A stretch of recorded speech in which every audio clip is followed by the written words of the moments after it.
Hey, everybody, welcome to another episode of the Good Life Podcast. I'm your host, Pastor David B. Foster. You know, the B is for blessed.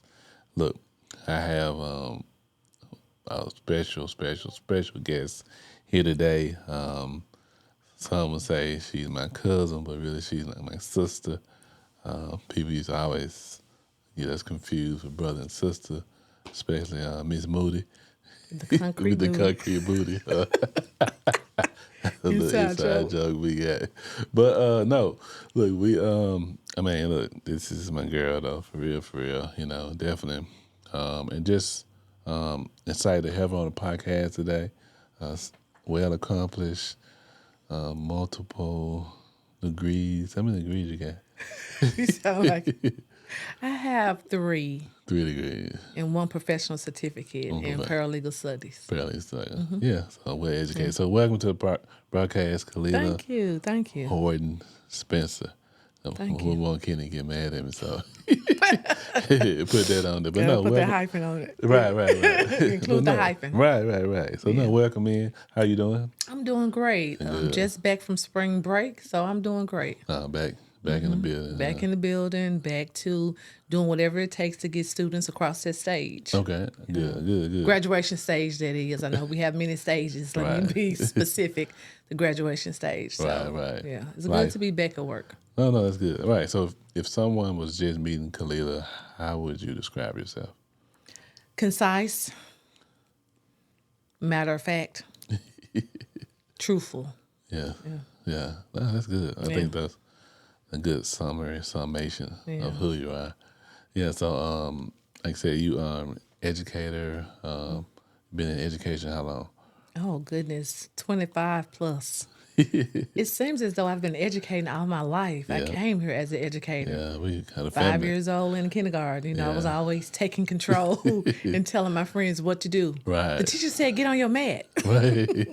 during nap time. So, yeah. Always just taking control. No, that's real. I always tell people we got a family of educators and well-educated people. It just seemed like it just come with the territory. Yeah. You know, True. whether naturally, spiritually, or both. You know, like we surrounded by teachers. You know, and so we want to have a good conversation, in depth, Right. sometimes heated. You know, come to one of our family functions. Yes, many of those heated conversations. Like, are we family? And then after that, we all good. Yeah. we Right. all Families back, do fight, Yeah, and of then they course. come back together. Yeah, that's it. That's why I always say if you don't have a fight, you don't have a family. Right. Yeah, you know, I because agree. that's part of the process. Because fighting is really the passion. Yeah. Yeah, what you're passionate about. Right. So, like I said, you know, we grew up together, definitely close. You know, our mothers are sisters. You know, my mother had twin sister, but Right. you know, your mother and my mother, like I said, you know, more favor, I guess. If you look at the physical features, look more alike, and they were just close. My mother being the, you know, little mama, Right. you know, around and just, but so we grew up close. We were always together, hanging out. Always. Yeah, we just Yes. going to get different places to get into things. Yeah. How was it for you? I grew up, you know, in a household mostly with boys. You know, you grew up in a household mostly women. How was that growing up in a household like that with mostly women?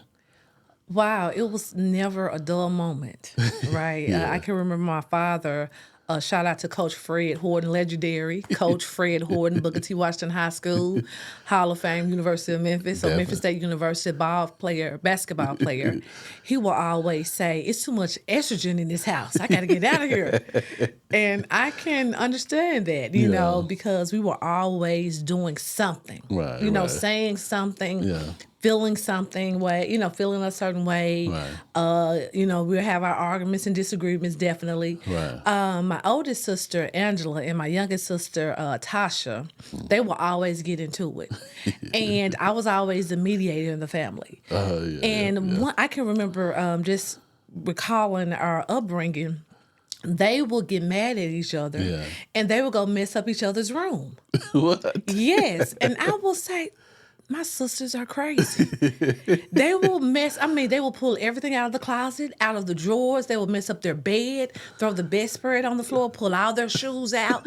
And the room would just be havoc, just chaos. Chaotic. Wow. And I would sit there and look at them and say, y'all just better not come on in my room. Come on my side of the room. Angela had her own room because she's the oldest. Tasha and I, we had, we shared the room. And the room was really big.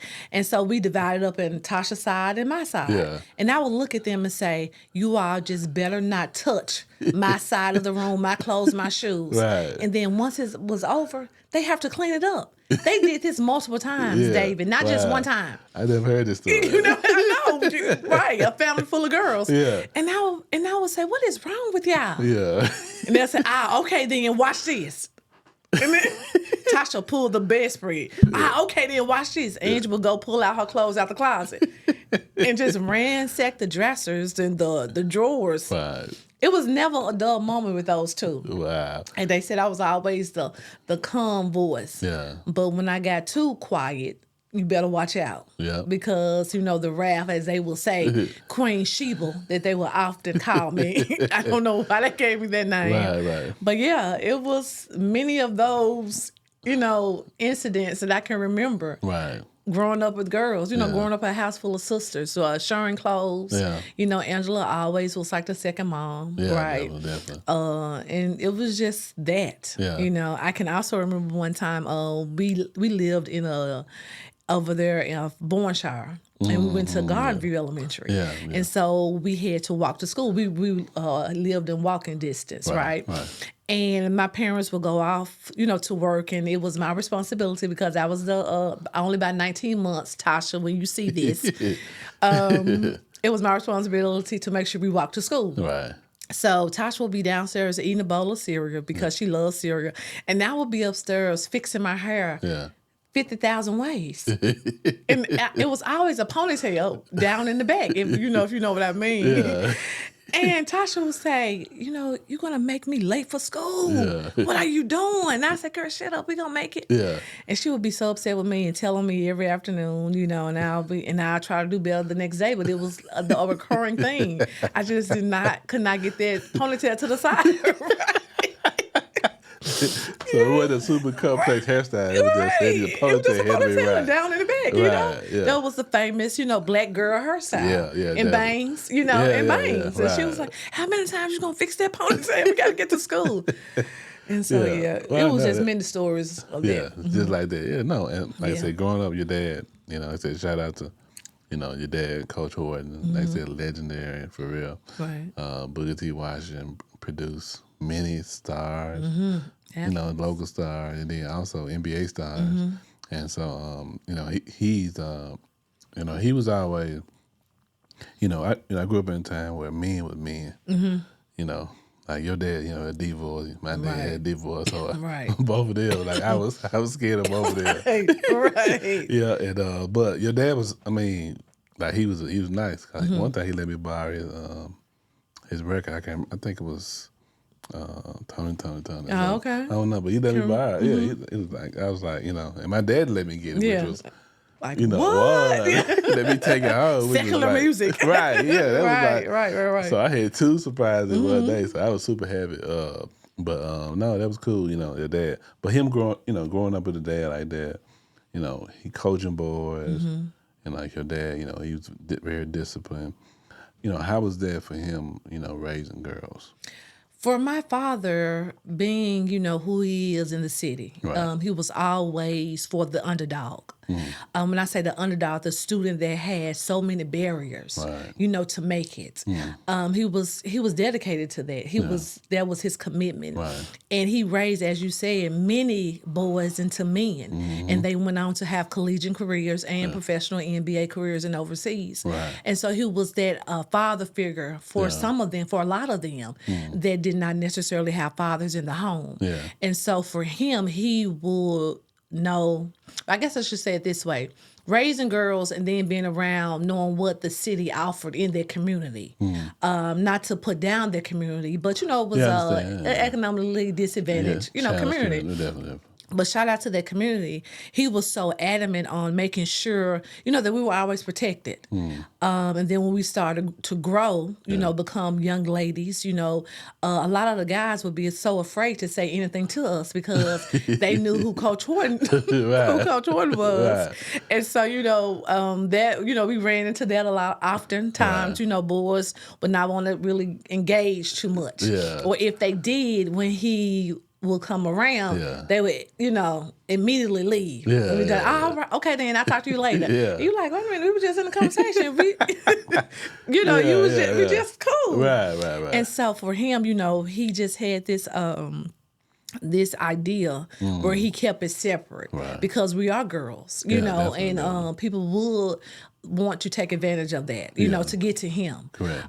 So it was a very intentional upbringing that he had for us and expectations that he had for us. Right. No, that's good. So some of the things that he instilled in you guys, do you find yourself implementing that now? Because now you the only girl, and you got a house for 4 boys. Right. At one time, you had 4 boys in the house. Absolutely. So did you find yourself implementing some of those same disciplinary tactics? Absolutely. And structure? Yes, absolutely. Especially the disciplinary tactics.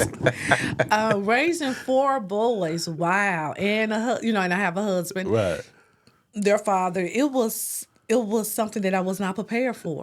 I always thought that I would have a girl because, I did cheer, modeling, track. Definitely. I was the girl's girl, right? And I was like, God had such a sense of humor. And he gave me, 4 boys. And I was always at the grocery store every Wednesday.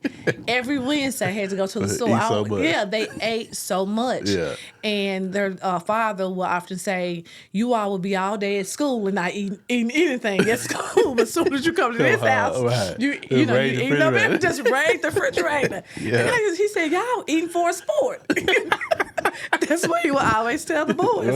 He said, baby, they eat for a sport. And so he was like, stop buying it and they won't eat it. Certain things.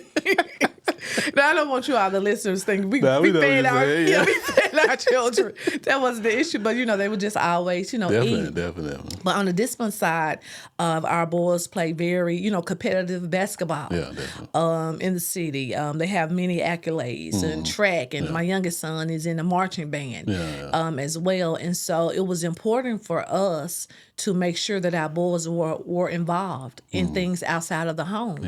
Because I am, I'm a disciple of Christ.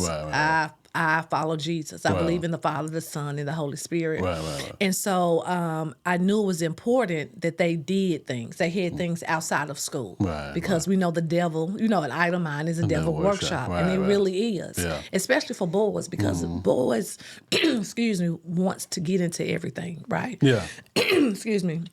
And so we were very adamant on them being involved in sports. Our sports we're a basketball family, and track, and band. And so for us, it gave them a certain skill set in how to deal with opposition.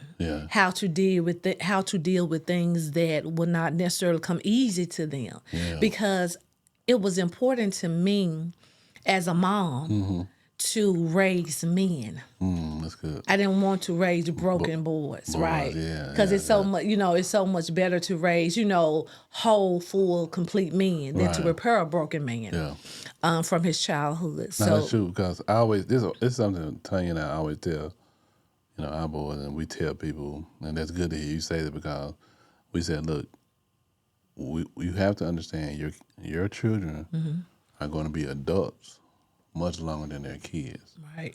And so you can't baby them and raise them as kids. You got to raise them to be responsible, and to be able to have, structure and discipline. And that's part of, some of the things we see that's lacking in our society. Absolutely. So to hear you say that is, that's definitely, a great point. So you guys, like, the sports help you guys, create an atmosphere of discipline, and hard work and teamwork, right, in the household. So, like I said, just to have 4 boys, I mean, It was That's a challenge within itself. It was a challenge in itself, getting ready for Sunday school, getting ready for church. It was a challenge. KJ, Khalilah, Christian, Cameron, get ready. That's 4 people, and then me, right? Now, whenever it's smaller, Kenny will get them ready, and then they'll just go sit downstairs on the couch until Mama, came out. Right. But as they grew, get up, I'm getting up, then they'll lay back down and all of that. Yeah. So it really did teach them commitment to something bigger than themselves. That's good. And that was important. I knew I did not want to be a helicopter parent. Mm-hmm. I cannot save them for everything because I have to, I heard this one time they said as a mom or as a parent, when our children enter into our lives, we never really think about we are raising them to live without us. That's good. When you think about it, right? Because they're gonna only be with you for that short time. So it's very it's very important that you give them that skill set to problem solve, to have conflict resolution, without you always being the helicopter parent. And when I say helicopter parent, you're trying to save them for every opposition, every adversity. Right. You want to sit back and see, okay, how will they encounter that? Without me, because they're not going to always be with you, right? And then I always told the boys, you're going to be leaders of your own home one day. Yeah, you have to know how to lead. Are you a leader or a follower was the question I asked them every morning. From a mom standpoint. That's good, their father, my husband, he had, different because he's a man and they're boys. Right. But from a mother standpoint, I asked them, what does it mean to be a leader? Right. How do you lead? Right. I will intentionally ask them questions so that they can respond. And then they'll say, well, Mama, what do you think? Yeah. I don't know. You tell me, what should we do? Or which way should we go? Just making small decisions as they was little, then, much greater decision as they became men, young men. Yeah. No, that's good. That's good. I think that's important. Especially like you said, father, of course, could be, he'll have a different dynamic with a son. Right. But for a mother to be able to, have that dynamic as well where she's instilling, wisdom. The Bible talks about that, but that's, it's very important that, to hear you say that, because I think we have too many parents that try to, they're too busy trying to find a common ground with their kids. It's not even really like a friendship. We hear that, but it's like too much compromise, with their kids. They want their children to like them. Yeah. And this is not social media. Yeah. You're raising children. You're not wanting your child to give you a like. Yeah. Or, true, well, I liked your message, Mom, Dad. No, I don't care if you like my message. You want to. It's a fine line is what I'm saying. Yeah, I understand. Absolutely. But everything you're doing out is for love. I believe that the root of all discipline is love.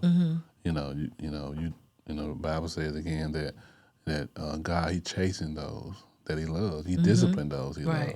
And then Jesus had his disciples, and then He said, "No greater love than a man has than this, thing He lay down His life for another." And so, we a lot of times we think of discipline as abuse, but really discipline is agape. Right.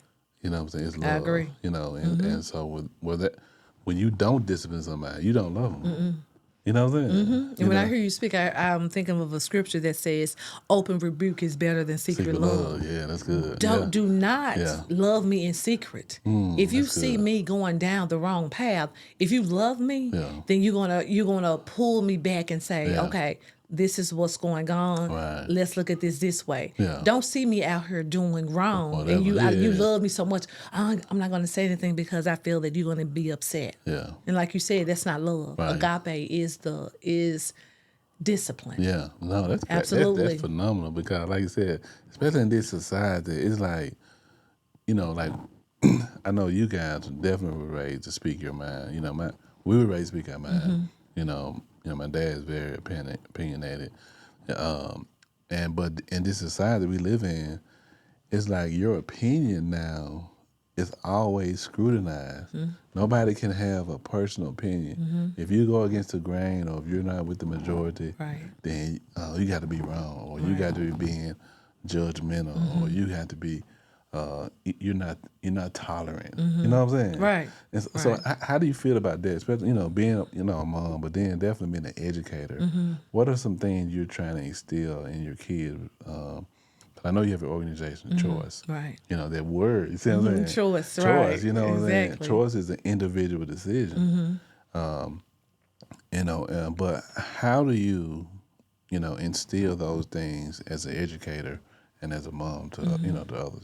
Well, that's a loaded question. Yeah, it is. Because there's so many ideologies in the school. Right. But one thing I will say, my experience, and I have taught from pre-K through high school. Oh, yes. So I've been around a lot of different ages and a lot of different backgrounds. Also, English language learners as well is really where my training is as it relates to education.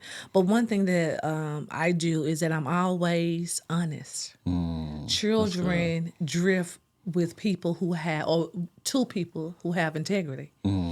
And they can sense when you are a fraud. Wow, that's They good. can sense it. Yeah. I don't care if I'm at the top elite schools or if I'm at the bottom, if you will, if you want to, believe in those types of demographics or what have you. Right. They can sense when you are authentic. That's good. And they respect it. Yeah. I have never had a problem with students in a way, whereas maybe a colleague may have. I've always had good classroom management where I had great mentors. Yeah. And what you see is what you get. You don't have to think, is Miss Spencer, why she coming to me this way? Yeah. I am the same way. That's why when you ask me how would I describe myself, concise, transparent, I'm the same way. So I just give it to them straight. Right. Give them to them straight, no chaser, excuse the colloquialism, but that's really how I work and deal with my students.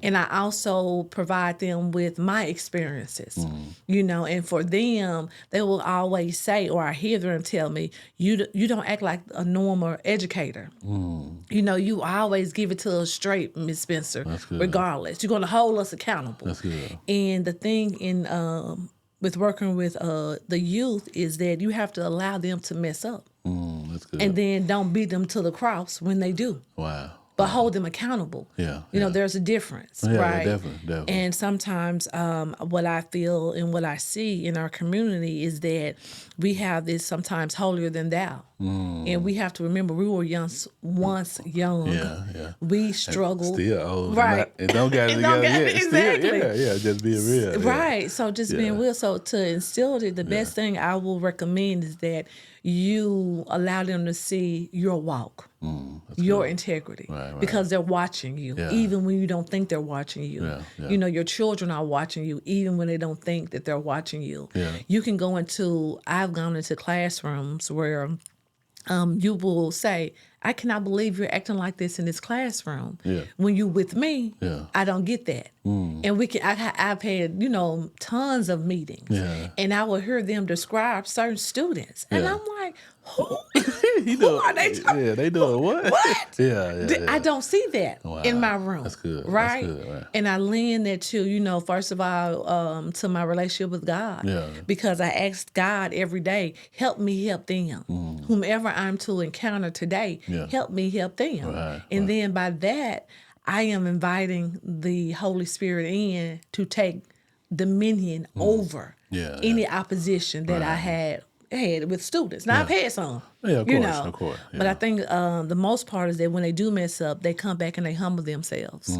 And, that is the key. Because I want them to be able to not only reflect, but I want them to be able to analyze what they're doing and then synthesize it so much so to fortify them later on in life. Right. Yeah. No, that's good. And like I said, it goes into your organization that you started, Choice. And tell us what that means and tell us, why you started that organization. Okay, Choice, choosing higher options individually creates empowerment is what it stands for. Yeah. I started the nonprofit grassroots self-funded foundation because there was a need. There was a need with our girls. Yeah. Our girls were just lacking substance. They were lacking confidence. They were lacking self-worth, right, and knowing who they are. Yeah. And I saw that need, and I wanted to bring it to our community because I knew that I could do my part in transforming their lives, giving them a different way to look at things, you know, through social and emotional health, through activism and STEAM education, science, technology, engineering, arts, and math. And I wanted to include the activism piece because in order to do something, you have to be a part of something. So I wanted them to understand what social justice meant and how they can contribute in their young age, so that when they grow up, they'll be our future leaders. You know, understand what protocol is and why that is important, and also the health and wellness part, mentally, you know, emotionally, physically. So all of those components included psycho-cybernetics, which is basically a belief where whatever you think, that's who you are. And again, it goes back to scripture. Whatever in a man thinketh, so is he. Right. So we had a lot of success with the girls. You know, they're in college, you know, pledging. And they will come up to me or message me on social media and say different things like, Miss Spencer, I remember a time. And I'm thinking, Lord, I do not remember that time. So I brought that up because you never know when they're going to get the increase of the time you put in. You know, and so that was very important to me to give. And then the thing about choice and starting a nonprofit is it helps you shape your identity in terms of dealing with opposition in your own life. So when I was going through personally, when I was having my struggles, every time I would go and deposit into an empowerment session or a field trip, you know, or a modeling session, I will get this unbelievable strength and joy. My focus shifted. So it was no longer on my opposition. It was on, I have to make sure these girls get through their opposition. And that was transformative for me. So they helped me just as much as I believe that I'm helping them. Yeah. Good. And that's so important because, and to hear you say that because, like I said, I know, like I said, we grew up, we was very close.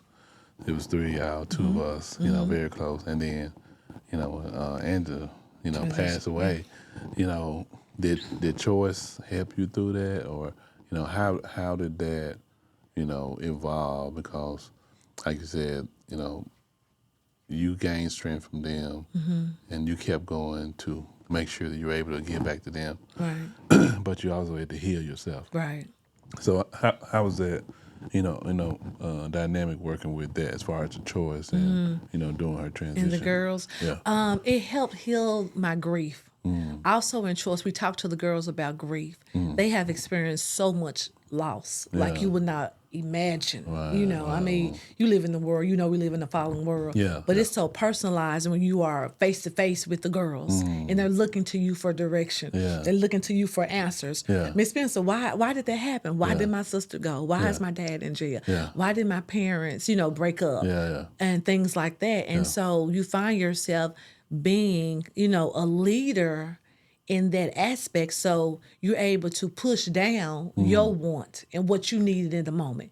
Because it's been many times where an empowerment session is getting ready to start, and I have just had my own personal grief moment, and here come the girls, and then I'm like, okay, you know, it's time to adjust. Come on, Khalilah, they need you. And so I knew that they needed me, and I knew that if I shared with them how I was feeling in the present moment, then they saw me be human. One thing that I want people to be mindful of, people want to know that you're human. Oftentimes I've been told people will look at me and look at my accomplishments or my accolades and even my own students, and they will think, Miss Spencer, you know, nothing ever happens to you. You're always happy and upbeat, and we just don't think you had any struggles. I said, oh, baby, no one on the path to struggles. You know, and so even now, only if you knew, huh? Only if you knew, you know. So, you know, I picked and chose, you know, what I shared with them because it had to be developmentally appropriate. And if it fitted the circumstance at that time, then I shared it, right? Certain things, you know, I just kept because they could not cognitively understand it at this moment in their development.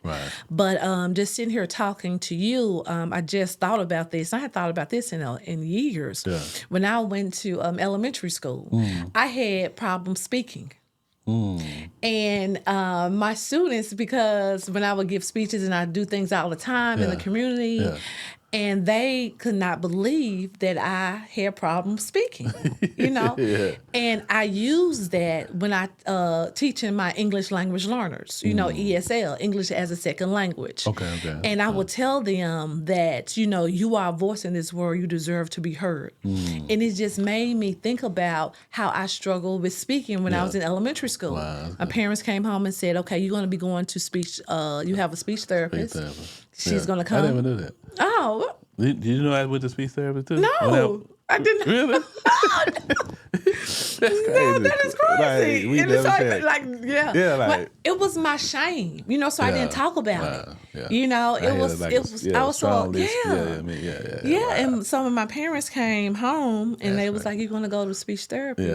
Your speech therapist will come and get you out of class, this, that, and that, what have you. Yeah. And I will be so embarrassed because, I'm like, everybody knows she's coming to get Khalilah, the girl who can't, pronounce her words correctly. Right. So I use that experience with my English language learners because it's hard for them to learn English. English is the most complicated language out there. Yeah. Right. We have so many different connotations, denotations, figurative languages and things of that nature. Yeah. And that bridged that gap with my English language learners. It was like, you couldn't speak? You had problems with it? I said, so you are a voice in this world. You deserve to be heard. Yeah. And I knew I wanted to be heard, so I had to work at it. That's good. And look at me now. Right.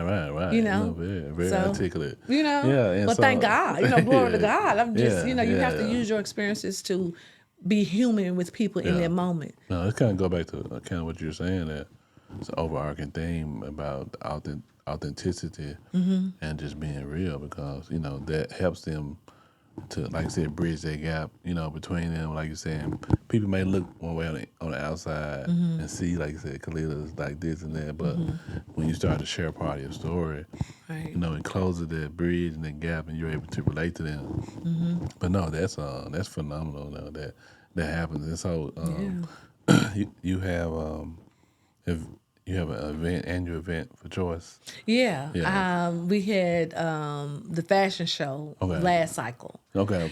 And it was phenomenal. I was the one teaching the girls, the modeling, how to walk the runway. It was a fashion modeling show. Wow, and they were so afraid, in the beginning. But we worked and and it was phenomenal. They just transformed the confidence, the self-worth, and just believing in themselves. And we accomplished this together. And so that was very impactful for me. It was it hard putting on a show? Absolutely, because you're self-funded, right? Everything falls on you, right? So you have to do whatever you need to do, to get it done. So that was one of our greatest accomplishments, last cycle, and things of that nature. So it was just phenomenal to see. Come back, And what do you have coming up with that organization? Okay, well, now with Choice this cycle, I just finished up some schooling. You said I'm always in school. And I just finished up with my instructional leadership license to become a school leader because I knew I always wanted to be the type of leader I will follow. And it's that serious for me. The kids are our future.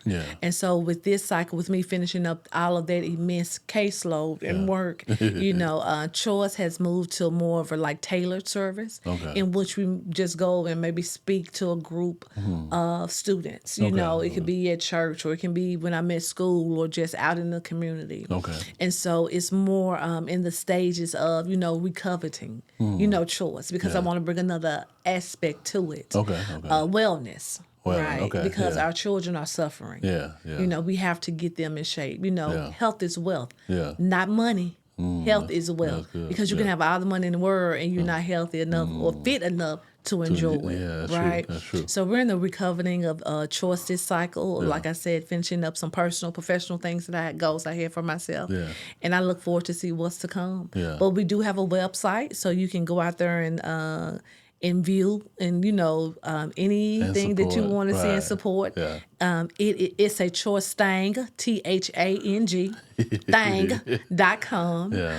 And you can go out and get in contact with us, and we would love to come out and speak to any parent group, youth group. I love sharing my stories as parenting, for boys. I don't claim to know everything, but I do know what I've been through. And I know what works and I know what doesn't work. Right, and I think that is the human side of it. So, yeah. And I think that's, like I said, God has a sense of humor. You're raised in a household full of women, and then you're thinking that, hey, I'm gonna have these natural, girls, kids, but then God said, no, I'm gonna give you 4 boys, and then turns around and births out this, powerful organization which is geared toward girls. So you do have your girls. I remember it's something Jackie used to always say. She's like, I didn't have any natural children, but these are my children in the classroom every day. And so I think that's powerful. I think so too. And that's that's definitely impactful. But yeah, so as get ready to close. What do you like as a you find some people like somebody may say, Khalilah, you got these degrees, this and that, but you don't put your education before your faith. Your faith is first. Absolutely. I know that personally. How do you balance that out? Because education is important. Whether it's natural, spiritual, school of hard knocks, whatever the case may be. But how do you balance that faith aspect with education? When you was asking the question, I just remember Paul. Yeah. We have to deny ourselves daily. Yeah. We have to deny that flesh daily. The flesh is always, the flesh is weak. The flesh is weak. And you have to be careful not to think too much of yourself, right? Because dust we started out, and dust we shall return. Right. So for me, and I don't want to really sound like a cliche or people out there, oh, she's just a goody two shoes. Yeah. No, it's because of my experiences, I'm able to speak in the way that I'm speaking in the seat that I am in now. Right. And so for me, everything is faith. Faith is the substance of things hoped for, the evidence of things not seen. I had to have the faith to get those degrees because that was hard. Raising a family, going to work, being married, and having these other aspirations professionally. Right. So for me, none of that I wouldn't have none of that without him. Without Jesus. So I would never put that before anything. It's a part of me because I do believe God has called me to the marketplace, right? Definitely. Because of the lives I've hopefully touched and the lives that I'm looking forward to meet and touch.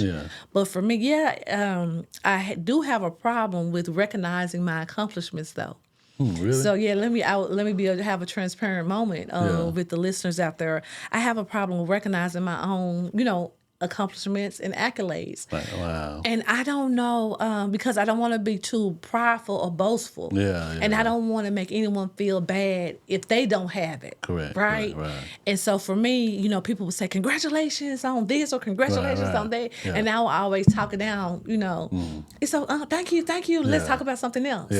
And it wasn't until time with God in my devotion recently that He shared with me it's okay to allow people to celebrate you. Wow, that's good. Because you did do it is a good job. We salute you. It's okay to feel to be appreciated. And for people to talk about what you have done. Because I know your heart. I know you're not idolizing those things. That's good. So that's how I keep faith first and my career second. I don't idolize my career. I focus on my faith, and God allows all those things to come. That's right. And when He allowed them to come, it comes in a way where it is for you. I don't want nothing that God is not in. That's good. Because that means it's not for Khalilah. And I don't know how it's going to end up. You understand what I'm saying? Exactly what you're saying? So in this season, before I do anything, I said, God, do you want me to do that? Should I do this? Before I go about doing it. And it takes time. It's just like a baby. You're a baby Christian. And then as more you get in the Word, and as more you surround yourself with the right people. And this is what I tell my choice girls all the time. It's a choice thing.